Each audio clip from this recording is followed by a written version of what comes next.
Hola, bona tarda a tothom. En primer lloc, us volem agrair el vostre compromís i la vostra comprensió durant aquests últims mesos pel fet d'adaptar-vos vosaltres i tots nosaltres a les circumstàncies que ens marquen la pandèmia. Val? No per això hem deixat de fer les nostres activitats i les nostres accions, això sí, limitats i condicionats a aquesta pandèmia. Per aquest motiu, haureu vist que el format de la lliçó inaugural d'aquest curs ha canviat. L'equip de voluntaris i de formació de Càritas ha fet la proposta d'aquest format que ens ha semblat que és molt escaient i molt oportuna. Per aquest motiu, doncs, avui veurem a través del canal YouTube la gravació de la ponent i després hi haurà altres sessions en les quals aquesta gravació se podrà veure i es podrà treballar, perquè la ponent, a més de fer la seva exposició, també ens proposarà alguns temes per treballar, per debatre i per aprofundir. La ponent d'aquest curs es diu Pepa Torres Pérez, és religiosa, teòloga i educadora social. És activista en diversos moviments socials vinculats especialment al feminisme i al treball per als drets de les persones migrants. És membre de la red de apoyo Interlavapiés i de la red Míriam d'Espiritualitat Ignaciana, entre altres associacions i entre altres activitats. Col·labora sovint també amb Cristianisme i Justícia. Pensem que el seu perfil, la seva experiència, ens ajudarà molt a entendre com hem de treballar en aquest temps de pandèmia. D'aquí que el títol de la seva exposició és Estratègies i reptes de l'acció social en temps de pandèmia. Per la meva part, res més, i us convido a que escoltem amb deteniment i atenció a la nostra ponent Pepa Torres. Moltes gràcies. Sigue habiendo tantos pies que lavar. Sigue habiendo tanta oscuridad que iluminar, tantas cadenas que romper. Pan y vino para el pobre quiero ser. Sigue habiendo tantos. Bueno, pues muchas gracias por invitarme a participar con vosotros y con vosotras en esta inauguración de un curso tan anómalo, pero al mismo tiempo tan necesario ante la crisis que estamos viviendo. En tiempos de incertidumbre, distancia social y exceso de sufrimiento como el que nos atraviesa, necesitamos recrear nuevas formas de encuentro y solidaridad. Y para ello se nos hace imprescindible la mirada interior y la mirada comunitaria a la realidad. Por mirada interior entiendo una mirada que es a la vez contemplativa y crítica ante el desorden de un sistema que está en guerra contra la vida, como dice Yayo Herrero, ¿no? Guerra contra la vida por el expolio del planeta y la biodiversidad que se ha convertido en caldo de cultivo propicio para esta gran crisis que estamos viviendo, ¿no? Para la actual pandemia. Pero también en tiempos de distancia social, cuando tocarnos es imposible, la mirada recupera toda su fuerza. Por eso es necesario mirar a los ojos de otros y otras, ¿no? Aunque sea virtualmente y si es posible físicamente, con la distancia necesaria, con mascarilla, ¿verdad? Pero mirarnos a los ojos y dejarnos mirar también por los otros y las otras. Y en esto la gente de Càritas sois expertas, dejarnos mirar por las personas más vulneradas en sus derechos por esta crisis. ¿Y por qué? Porque quizás esto nos permita encontrar en ellos y en ellas la luz necesaria para rescatar la esperanza en medio de tantos escombros como está quedando aprisionada. Por eso quiero empezar esta reflexión compartiendo algunas miradas que encienden la mía. La primera mirada es la mirada de Lassa, un compañero, un amigo senegalés sin papeles, que vive en España desde hace 8 años, que vive en una casa ocupada sin luz y sin agua, con otro grupo de africanos, que ha pasado la cuarentena del COVID en esas condiciones. Su mirada, la mirada de Lassa, reclama la urgencia de una regularización ya permanente y sin condiciones, porque ningún ser humano puede ser declarado ilegal. Pero también, ¿verdad?, la mirada de Luzbeth, una trabajadora de hogar interna que enfermó de COVID cuidando de una anciana enferma, que pasó todo el confinamiento con ella estando enferma y cuidándola, pues los hijos vivían en otra ciudad, pero que 5 meses después Luzbeth fue despedida por estar de baja por ansiedad al conocer la noticia de la muerte de su madre por COVID en Honduras. Su mirada, la mirada de Luzbeth, esta cuidadora, esta trabajadora de hogar, reclama la exigencia de condiciones laborales de las personas que están haciendo ese trabajo siempre esencial, pero ahora mucho más, ¿no? Y que están excluidas de los derechos más básicos reconocidos en el Estatuto de los Trabajadores, entre ellos, por ejemplo, el fin del desistimiento y el derecho al subsidio de desempleo. Pero también me inspira la mirada de Dana y su bebé, una mujer española a la que el confinamiento del mes de marzo, le pilló inmediatamente después de ser desahuciada, que fue acogida en una casa ocupada de mujeres, donde cuidaron de ella y su bebé, y donde un grupo de apoyo le ayudó a tramitar el ingreso mínimo vital que todavía no ha recibido. Actualmente esta mujer está en un recurso del SAMUR sin haber solucionado su situación. Su mirada, la mirada de Dana y su bebé, nos desvela que la vivienda no puede ser un privilegio, sino un derecho. Y nos recuerda que la exclusión habitacional se ha convertido en una de las formas más violentas de pobreza en nuestro país. Pero también la mirada de Dana y su bebé reclama algo en que la gente de Cáritas también conocéis muy bien. Reclama la urgencia de unos servicios sociales menos burocratizados, más flexibles y ágiles en la resolución de las situaciones más urgentes. Unos servicios sociales más dirigidos al cuidado y la protección de las personas y los colectivos más vulnerados que al control social, la sospecha y la criminalización.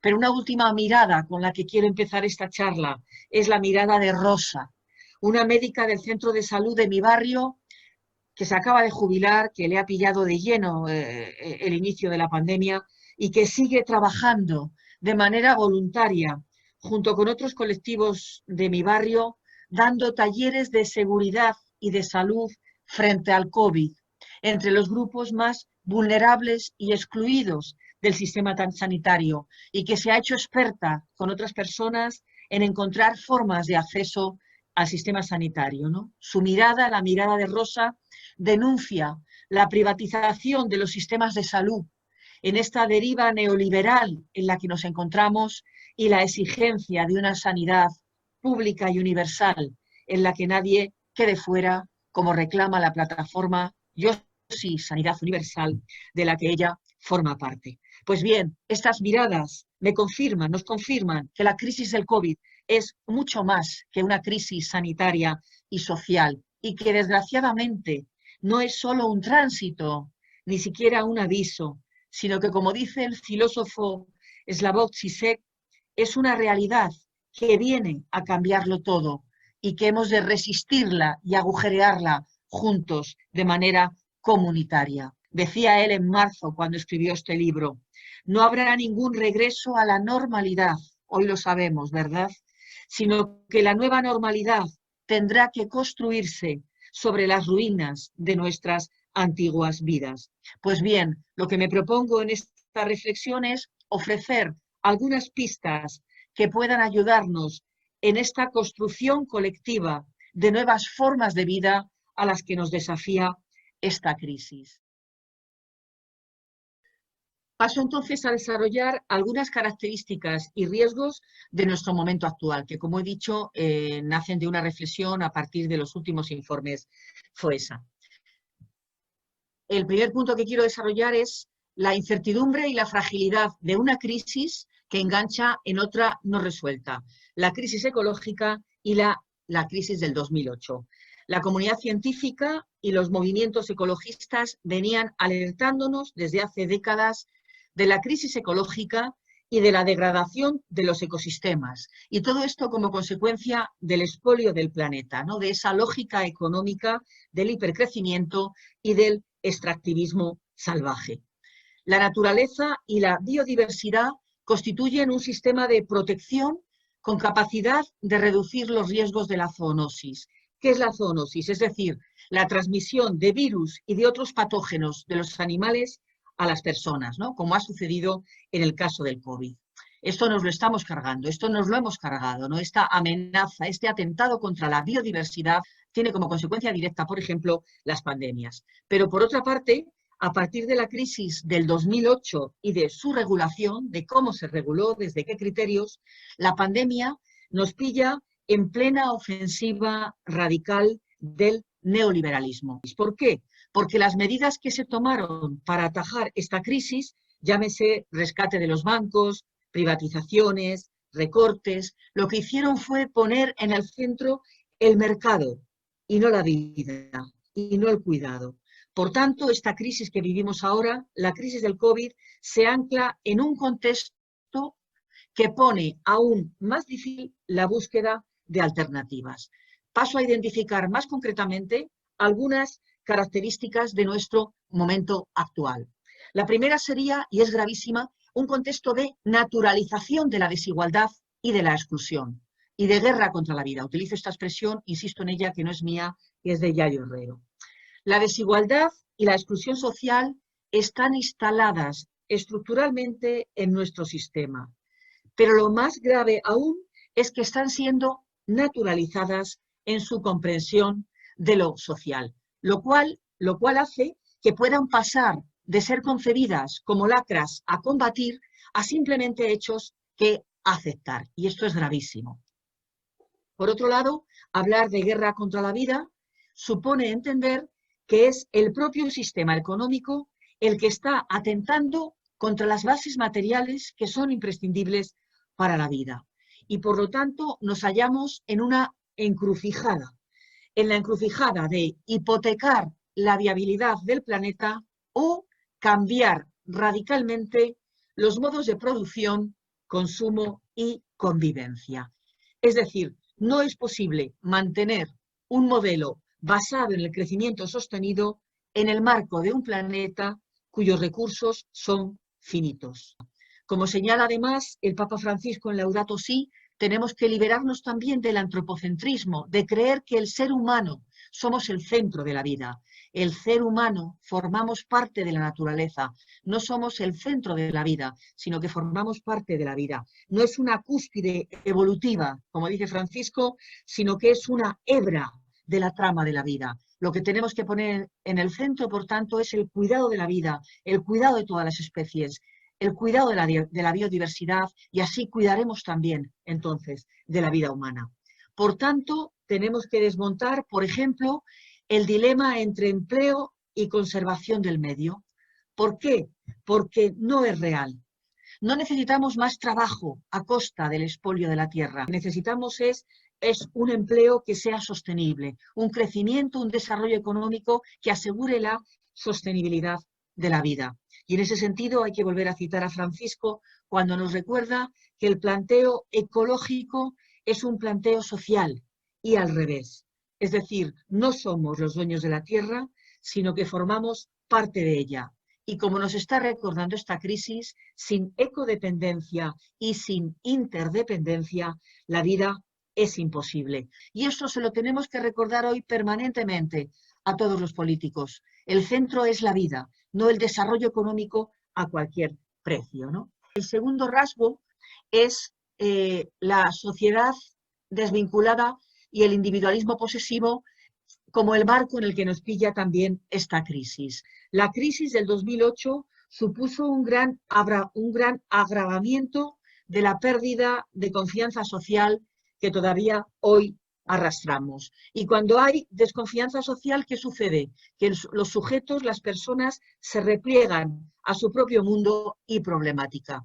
Esta desconfianza social va unido a lo que se llama el individualismo posesivo. Este individualismo posesivo se basa su felicidad en la posesión de las cosas, ¿no? O mejor, en la búsqueda de la posesión, porque realmente una vez que se consiguen, ¿verdad? queda una gran insatisfacción y se pasa al siguiente objetivo, ¿no? Pero lo más grave de este individualismo posesivo es que genera también una conciencia que se llama la creencia de la meritocracia, es decir, que cada uno tiene lo que merece. Y esto es súper grave, ¿no?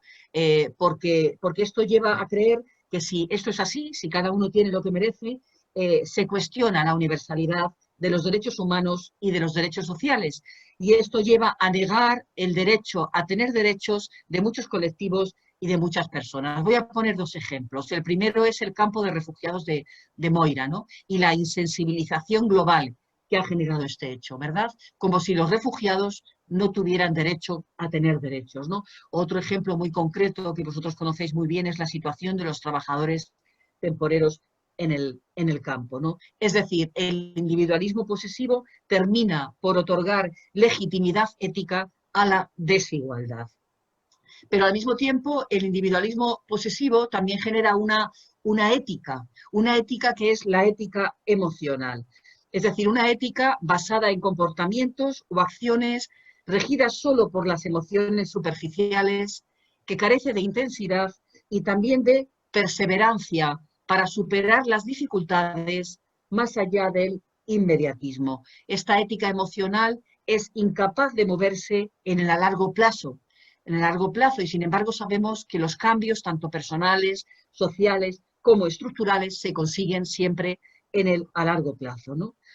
Esta ética también tiene su solidaridad, ¿no? En el caso de la solidaridad, es una ética que tiene la solidaridad como valor, pero es una solidaridad puntual, afectiva, emocional, insisto, sin compromisos duraderos y sin organización colectiva, ¿no? Y esto nos lleva a un dilema extraordinariamente grave, como la crisis del COVID nos está planteando, ¿no? O como nos va a plantear, por ejemplo, con la vacuna. Y es que o buscamos soluciones colectivas, cooperativas, comunitarias a problemas que son comunitarios, o se terminará aceptando que la única manera de vivir es la competitividad individualista y esto generará la exclusión y la muerte de los más empobrecidos y empobrecidas. Pero quizá otra característica de este momento, que esto también lo estamos viviendo cada día, ¿verdad? La crítica profunda a las élites nacionales y europeas, ya sea la clase política, los bancos, los gobiernos, incluso, me atrevo a decir, a la propia jerarquía eclesiástica, ¿no? Élites y ciudadanía hablan dos idiomas muy difíciles de llegar a entenderse. Existe, por tanto, una gran pérdida de cohesión social que está atomizándonos y desvinculándonos como comunidad, ¿no? Nos hemos convertido, dice el informe FOESA, en sociedades constituidas por islotes sociales, donde lo importante es el utilitarismo y donde está en crisis los vínculos y las relaciones. Es fundamental crear formas, como luego iremos viendo, de vinculación social. Pero esta desafección política tiene también que ver con una sociedad insegura. La inseguridad y el miedo que está produciendo esta crisis tiene como caldo de cultivo una inseguridad en la que ya estábamos, ¿no? Una sociedad insegura con una fuerte polarización social y con un auge de los populismos y de la ultraderecha, ¿no? Por otra parte, los movimientos populistas insisten en ideales ubicados en un pasado perdido y en la recuperación de ese pasado perdido, ¿no? Ese es quizá el éxito de los partidos de ultraderecha en general en Europa, pero también en España, ¿no? El dar forma a los temores y a las preocupaciones culturales y económicas, fundamentalmente, como digo, del precariado y de las clases medias, ¿no? Por eso es tan contradictorio, ¿no? Que incluso en los barrios obreros haya gente que haya votado a la ultraderecha. Esto va unido a otro elemento muy importante, que es el miedo como elemento capitalizador. Un miedo que ya existía en nuestras sociedades antes del COVID, aunque con otras características. Este miedo que tiene que ver con la pérdida de control y con el deseo de volver a un pasado idealizado, ¿no? Podemos distinguir también dos tipos de miedo, el miedo material y el miedo cultural. El primer miedo, el miedo material, lo que plantea es un reto a la capacidad de supervivencia económica. Y el miedo cultural afecta sobre todo a la identidad. El miedo material tiene que ver, insisto, con esas condiciones económicas que también ese miedo está siendo explotado, ¿verdad?, por los populismos. Y esas pérdidas que han tenido las clases medias y el precariado, ¿verdad?, esas pérdidas son las que están llevando también a que estas ideas populistas estén cuajando en determinados sectores de la población y estén buscando chivos expiatorios en los pobres, en las mujeres o en los migrantes. Dentro de este contexto, el COVID ha añadido un plus de incertidumbre y de miedo, ¿no? Y en este contexto también otro elemento muy importante en nuestra realidad es el aumento de la aporofobia y el racismo, ¿no?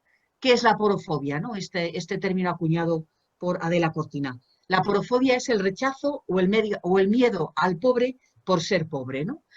Y se basa en la concepción de la pobreza como resultado de la incapacidad personal. Y por tanto, los pobres son un lastre para las sociedades, por lo cual han de ser excluidos, invisibilizados o eliminados. Como reflejan los últimos informes llevados a cabo por diferentes organizaciones, los delitos de odio, aporofobia o racismo han subido en nuestro país desde la crisis del 2008.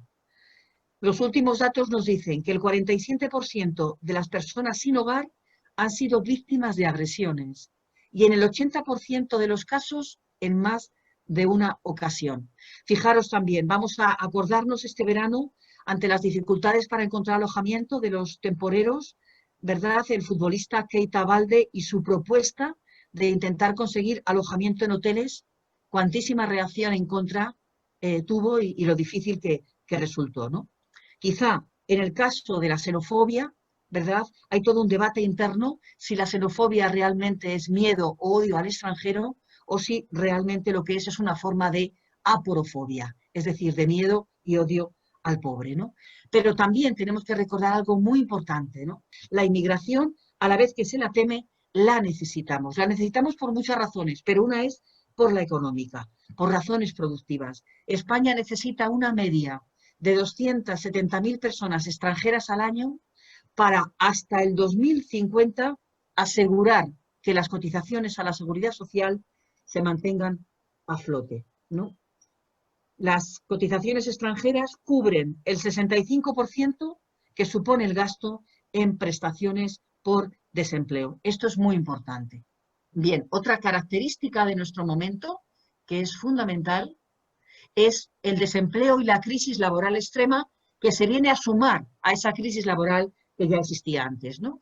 Las medidas planteadas por el Gobierno en esta crisis actual, los ERTEs, el ingreso mínimo vital, los subsidios de las trabajadoras empleadas de hogar y cuidadoras, aunque sean temporales, estas medidas y sobre todo la tardanza en ser recibidas han elevado enormemente los índices de pobreza en las familias y especialmente en las personas que han perdido los papeles con la crisis, que han perdido la residencia o incluso que no la han tenido todavía nunca. Hoy, 3 de cada 10 personas en exclusión grave carece de cualquier tipo de ingreso y de 21 hogares, solo 4 se pueden sostener por el desempleo, ¿no? En el caso de los autónomos, la destrucción de empleo también es muy grande, ¿no? El 36%. Y los autónomos que se mueven en el ámbito de la economía informal, el 56,5%. Por otra parte, están apareciendo nuevas formas de trabajo, como el teletrabajo, que si bien son formas interesantes, pueden ser nuevas formas de explotación laboral y también están impidiendo la imposibilidad, ¿no?, de conciliación de la vida familiar, afectando sobre todo a las mujeres, que son siempre las más perjudicadas por todas las crisis, ¿no? Pero junto a este dato de realidad hay otro dato que mencioné al principio, que es la crisis de la emergencia habitacional. El 49,2% de los hogares españoles hoy no puede hacer frente al pago de la hipoteca o al alquiler y el 51% está en situación de pobreza energética, ¿no? A la vez que en España existen 3,8 millones de casas vacías. Esto es importante. Luego en las medidas a tomar retomaremos estos temas. Otra característica de nuestro momento presente es el debilitamiento y la infradotación de los sistemas públicos.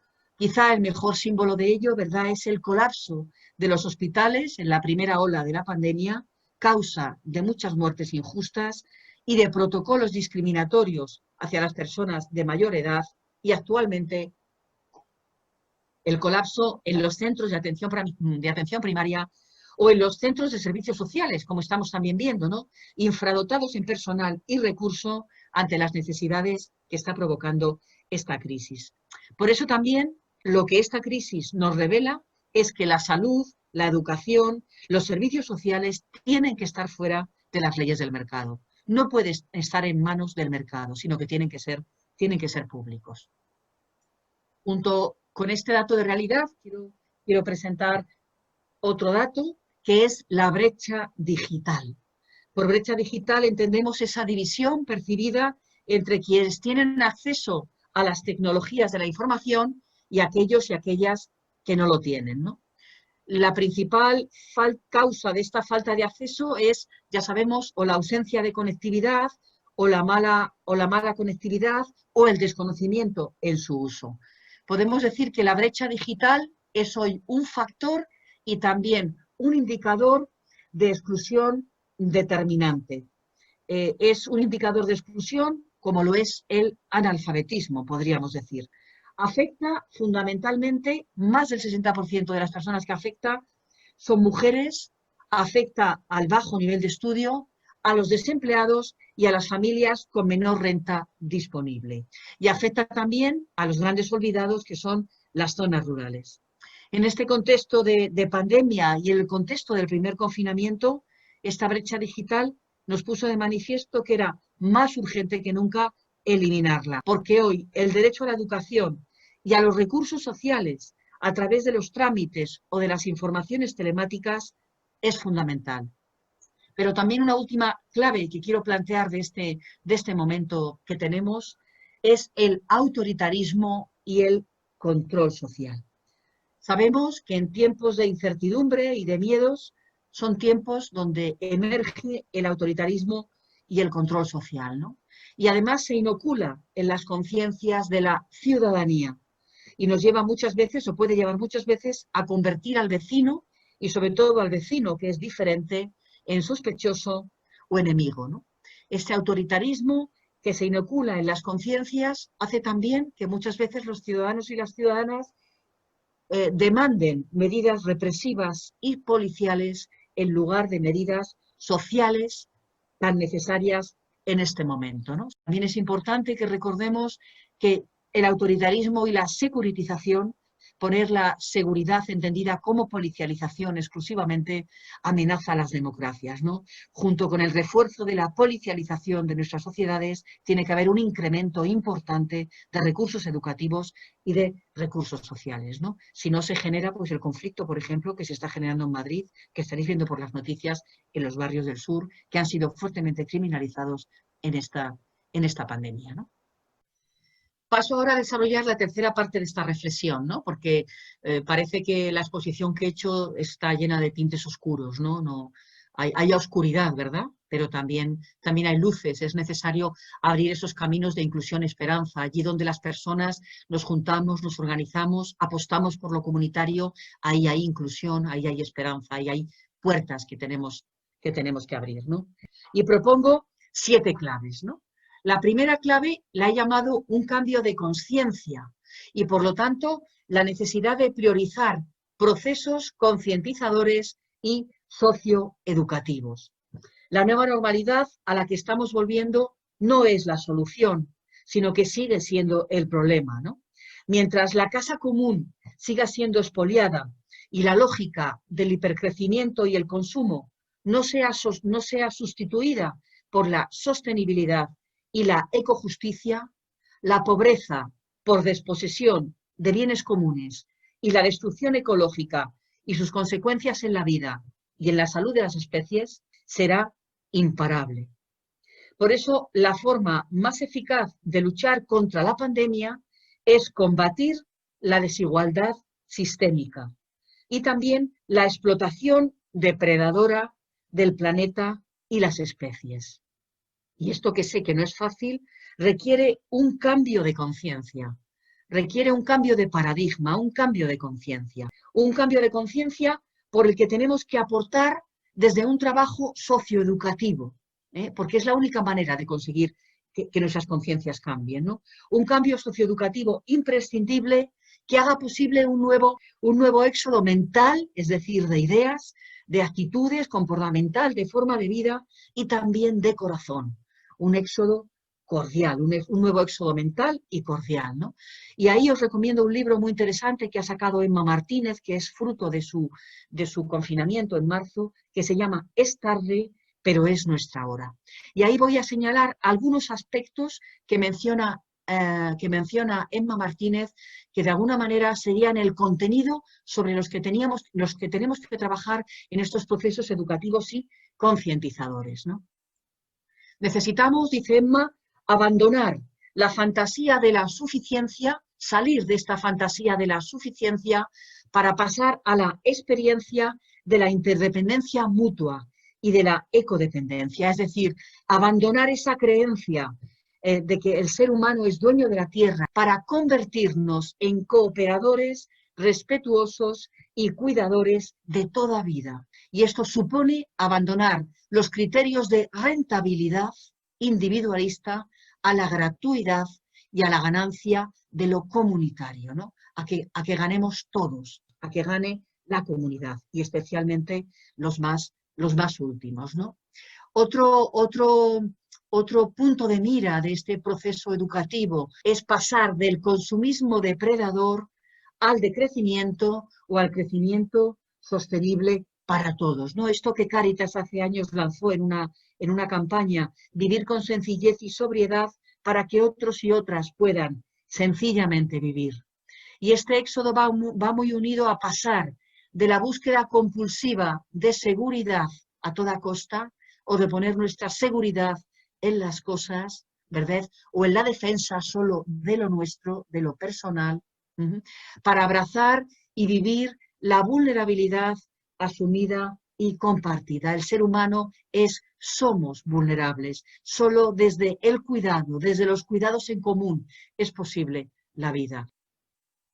Otro éxodo importantísimo que habría que hacer en este contexto, pasar de la superficialidad y de la inconsciencia y la manipulación mediática a la profundidad y a la conciencia crítica, informada y comprometida con el bien común, con lo público, ¿no? Qué importante es poner en el centro el bien común, lo público. En este momento intentar defenderse solo, el sálvese quien pueda, en este momento nos demuestra que fracasa más que nunca, ¿no? Y en ese sentido tenemos que hacer un trabajo muy grande, ¿no? De conciencia, de educación, de cómo ir pasando de la cerrazón mental y vital a una visión de la vida más abierta desde el diálogo, constructora de puentes que desmonten prejuicios, polarizaciones sociales y políticas como estamos viviendo, para que las personas y las vidas sean lo primero, ¿no? Y en esos procesos educativos también tenemos que incidir que hay que pasar del dominio, hay que pasar a la desposesión, al compartir agradecido, que los bienes son comunes, que todo es de todos, ¿verdad? Y en ese sentido pasar del materialismo pragmático a redescubrir la dimensión honda, la dimensión espiritual que tiene toda la vida y que tiene toda la creación, porque en definitiva esa hondura, esa dimensión espiritual de la vida es la que nos sostiene y a la que nos podemos agarrar en tiempos también tan duros como los que estamos viviendo, ¿no?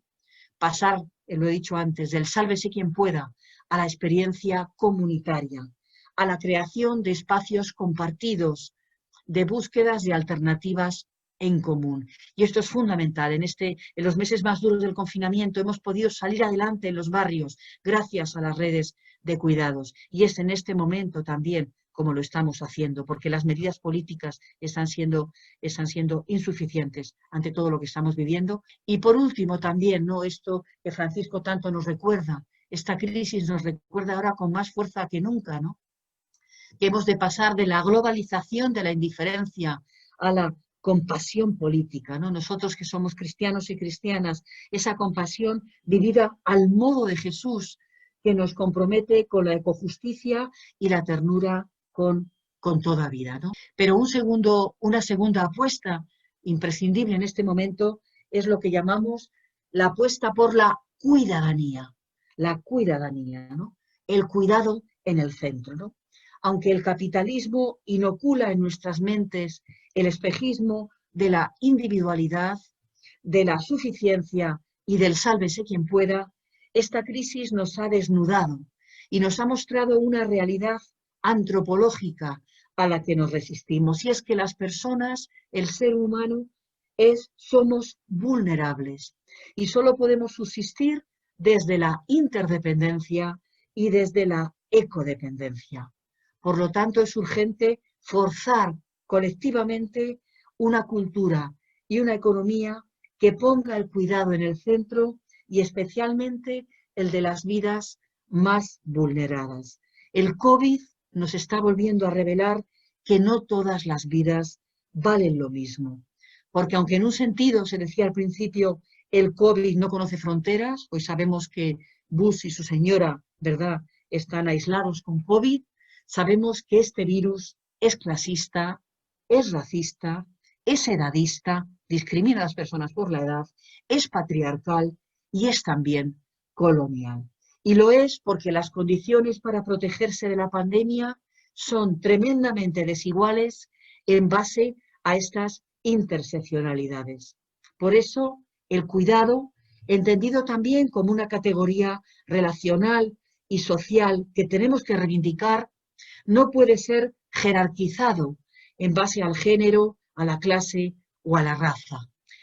Necesitamos pasar de sociedades centradas en el mercado y en el lucro a sociedades centradas en la cuidadanía, en el cuidado, y en este cuidado en que en el centro estén las personas más vulneradas, ¿no? Cuidado como un modo alternativo de entender las relaciones con uno mismo, con los demás, con la naturaleza, con la economía, con la política y diríamos nosotros también con ese misterio que habita la hondura de la realidad y que los creyentes llamamos Dios. Por eso el derecho al cuidado es un cuidado universal, es un cuidado que no puede ser solo de quien tiene dinero para pagarlos como realmente está siendo, ¿no? Y junto a eso, ¿verdad?, y muy vinculado al cuidado y sus ritmos, otro gran desafío que tenemos y que puede abrir puertas a la esperanza y a la inclusión es el cambio de ritmo, ¿no? El cambio de ritmo. La cultura de la pausa frente a la rapidación.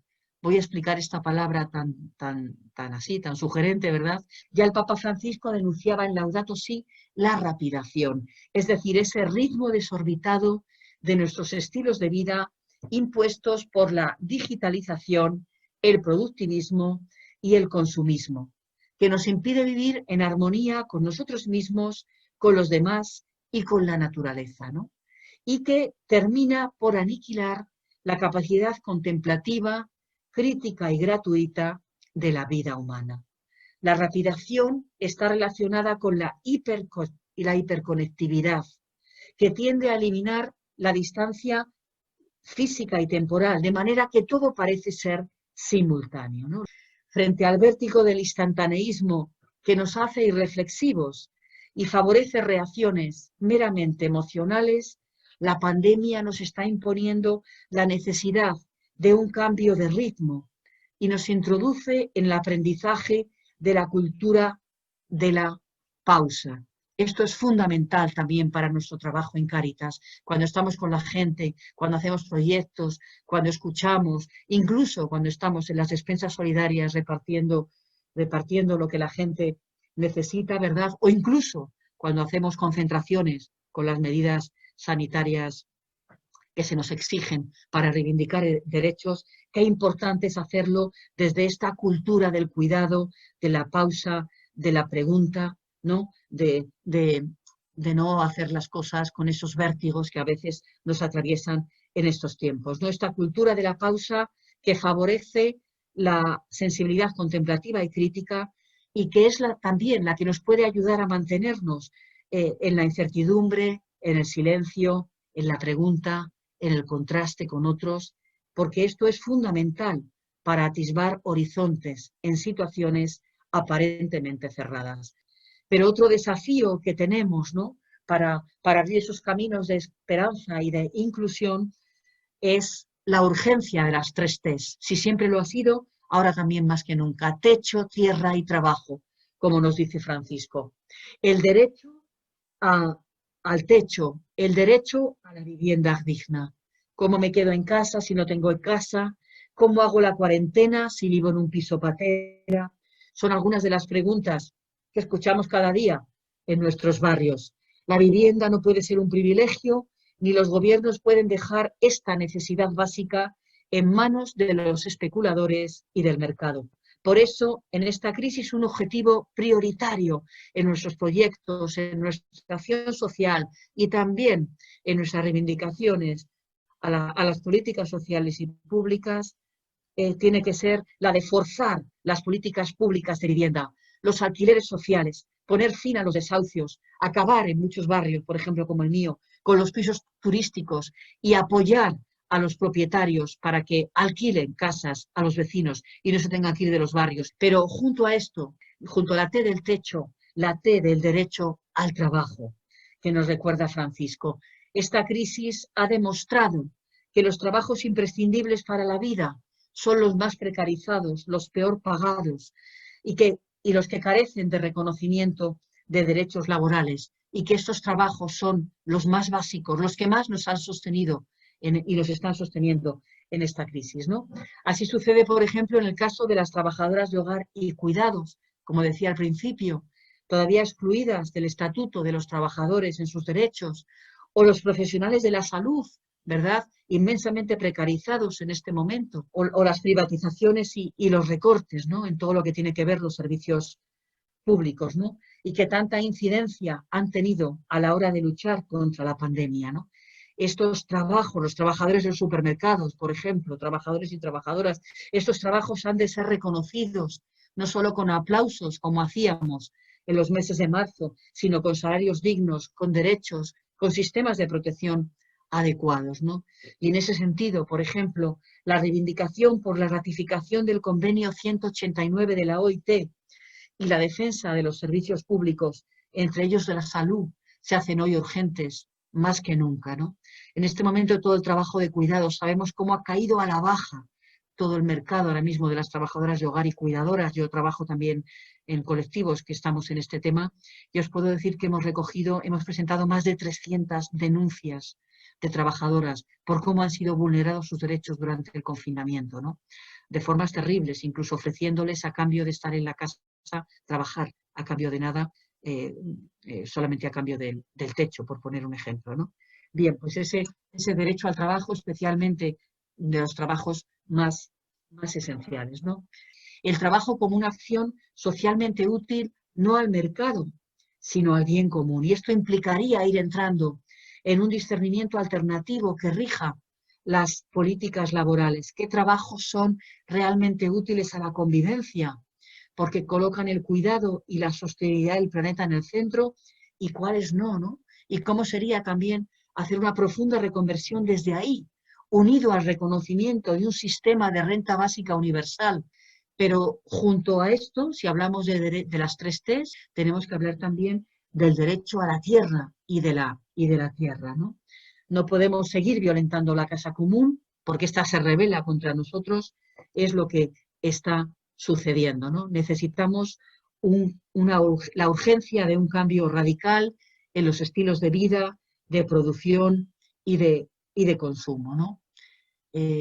Y dentro de estos cambios radicales de estilos de vida, de consumo y de producción, tenemos también que recordar los derechos de la tierra, pero también el derecho a la tierra, el derecho a que la tierra es de todos, el derecho a una ciudadanía universal, de manera que nadie pueda ser declarado ilegal ni excluido.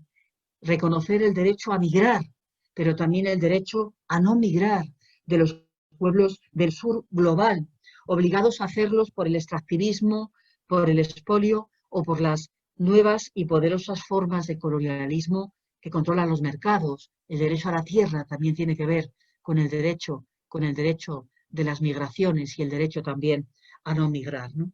Y en ese caso también creo que un compromiso concreto, ¿no?, por el que tenemos que seguir avanzando en nuestro trabajo, es todo lo que tiene que ver con el apoyo y la lucha por la regularización de las personas migrantes, para que se acabe el infierno que atraviesan las personas cuando cruzan las fronteras, ya sea en Melilla o ya sea en Ceuta, o también esas fronteras invisibles que tienen que seguir cruzando una vez que están entre nosotros, como es, por ejemplo, la barrera idiomática y cultural. En mi barrio ha muerto una persona, Mohamed Hussein, murió porque la línea de la Comunidad de Madrid no tenía interpretación en bangladesí. Desde entonces estamos luchando a tope porque haya intérpretes en los centros de salud y en los hospitales, ¿verdad? Pero también el derecho a la tierra y de la tierra nos recuerda, ¿no? Nos recuerda que sin la agricultura no hay vida. Y por lo tanto esto nos lleva a exigir políticas agrarias centradas en la soberanía alimentaria y en las que el trabajo en el campo no sea un mercado de explotación o de abuso sexual, como es en el caso de las mujeres, por ejemplo, las trabajadoras de las fresas en Huelva, ¿no? O donde a los trabajadores no se les ofrezca para dormir colchones amontonados sobre palés en una nave, ¿no?, como sabemos que está sucediendo, ¿no? Cómo acompañar desde las Cáritas ese reconocimiento de esos derechos, ¿no? Bien, pues otro punto importante, otra puerta abierta por la que tenemos que seguir avanzando y trabajando para encontrar esperanza, para abrir esperanza e inclusión en esta situación, es lo que tiene que ver con la recuperación de lo comunitario. Desde lo más básico, desde el soporte emocional y de seguridad que en este momento dan los pequeños grupos, siempre y cuando haya las distancias sanitarias y las medidas sanitarias, a lo comunitario en sentido amplio, ¿no? Y en ese sentido amplio hago también lo público, lo que es de todos, el bien común como eje vertebrador de nuestra vida y de nuestra organización social. De las cosas positivas que ha tenido el confinamiento, que está teniendo el confinamiento y la pandemia, es la emergencia de redes comunitarias que han hecho posible el sostenimiento de la vida, que lo están haciendo. Yo creo que como Iglesia, además de tener nuestras propias redes comunitarias, ¿verdad?, qué importante es que la Iglesia, ¿no?, se sume también a estas redes, ¿no? No nos vea como redes paralelas o como redes incluso opuestas, ¿no? Ahora son más importantes que nunca las sinergias. El bien común nos invita a movilizarnos más allá de nuestras identidades, incluso de nuestras formas de hacer las cosas, que a veces pueden ser un poco cerradas, ¿no? Necesitamos más que nunca juntarnos con otros, virtual o físicamente, o nuestras propias redes, ¿no? Hacer sinergias en el cuidado de la vida para que ésta circule en abundancia, como nos recuerda el Evangelio de Juan. Y para ello necesitamos recuperar algo en lo que el Papa Francisco es insistente, ¿no? Y es recuperar el amor político. El amor cristiano es un amor social, es un amor político, nos dice Francisco en Laudato Si, en el punto 231. Dice él, el amor, lleno de pequeños gestos de cuidado mutuo, es también civil y político, y se manifiesta en todas las acciones que procuran construir un mundo mejor. El amor a la sociedad y el compromiso por el bien común son una forma excelente de la caridad, que no solo afecta a las relaciones entre los individuos, sino a las macrorelaciones, como a las relaciones sociales, económicas y políticas. El amor social es la clave de un auténtico desarrollo y ha de ser la norma constante y suprema de la acción. El amor social nos mueve a pensar en grandes estrategias que detengan eficazmente la degradación ambiental y alienten una cultura del cuidado que impregne toda la sociedad. Esto nos dice Francisco. Pues bien, en el corazón de nuestras sociedades fuertemente secularizadas, este testimonio del amor político creo que en sí mismo es un signo evangelizador elocuente, ¿no? Y creo que debemos ahí seguir apostando por él y recuperarlo. Pero unido a ello, ¿no? Otro elemento clave que creo que es importante también adentrarnos en él con fuerza es lo que yo he llamado la experiencia religiosa y las instituciones, ¿no? Es decir, cómo esta experiencia que estamos viviendo nos afecta a nuestra experiencia religiosa y a nuestras propias instituciones religiosas, ¿no? ¿Qué imagen de Dios? ¿Qué imagen de Dios? ¿Qué testimonio de Dios? Pero también qué imagen de Dios como cristianos estamos dando ante esta pandemia, ¿no? Y de alguna manera, ¿qué imagen de Dios mantenemos? ¿O qué imágenes de Dios se nos han caído, ¿no? ¿O qué imagen también de la institución religiosa estamos dando, ¿no? ¿O qué imágenes de las instituciones religiosas también se nos han caído? Yo en ese sentido, yo creo que mi presentación la habéis oído. Bueno, por supuesto soy cristiana, soy religiosa, formo parte de una congregación religiosa y tengo que deciros que me siento orgullosa del testimonio de muchos cristianos en esta crisis, pero también tengo que deciros que me siento profundamente avergonzada de otras cosas que he visto, ¿vale? De otras cosas que he visto que no quiero mencionar, pero de cosas que he visto incluso en mi propio barrio y me han dolido mucho, ¿no? Iglesias vacías, cuando, por ejemplo, la mezquita del barrio se abre y se convierte en despensa solidaria, ¿no? Iglesias, por ejemplo, que les piden los vecinos o las propias comunidades cristianas abrirlas para bancos de alimentos y deciden que no, deciden cerrarlas, ¿no? Creo que esto no es lo mayoritario en nuestra iglesia, pero esto también ha sucedido. Lo digo con el dolor de quien forma parte de esta iglesia y la ama, ¿no? Pues bien, ¿qué se nos ha caído de todo esto y por dónde tenemos también que empujar la esperanza, ¿no? A mí me gusta decir que ese misterio que los creyentes llamamos Dios no es milagrero, no es castigador, no nos va a sacar de esta crisis, ¿no? Yo tengo una prima con discapacidad a la cual visito en la residencia donde está y el otro día me decía, es mayor, tiene 60 años, me decía, prima, si existe Dios, ¿por qué hay COVID? Y luego me dice, bueno, mi papá me decía que Dios lo que hacía era darnos fuerza, ¿no?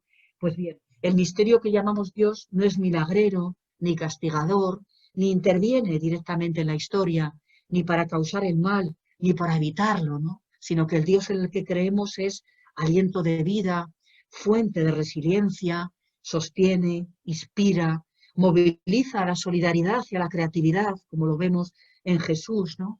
Es ese Dios que en Jesús se hace experto también en reciclar situaciones aparentemente muertas, ¿no? Que nos empuja a rebuscar hasta encontrarle en las cenizas del sufrimiento, encontrar ahí la esperanza, ¿no? Un misterio de amor que no se identifica con los discursos, sino con los gestos, con las acciones, ¿no? Ese Dios que no distingue entre creyentes ni ateos, y ese Dios que en Jesús se hace expertos en periferias y en humanidad, más que en moralidades, ¿no? Podríamos decir que ese Dios que en Jesús es también espíritu, decimos ruaj en femenino, ¿no? Espíritu alentador, que nos mueve a salir de nuestros propios miedos e intereses, como tanta gente cristiana también está haciendo, y por supuesto también no cristiana, ¿no? Y que nos hace experimentar que solo en la proximidad, en los prójimos y en el asombroso poder de los encuentros, aunque sea de 2 en 2, de 3 en 3, de hasta 6, como nos dicen ahora, y hasta de los encuentros virtuales, solo en esos encuentros podemos experimentarnos plenamente humanos y humanas y participar también en el misterio de su divinidad, ¿no? Pues bien, esa experiencia religiosa que puede que en muchos casos haya sido sometida a crisis y nos esté revelando aspectos de Dios también inéditos y de ese compromiso con la proximidad, y que nos recuerda también que es importante mantener viva la memoria, ¿no?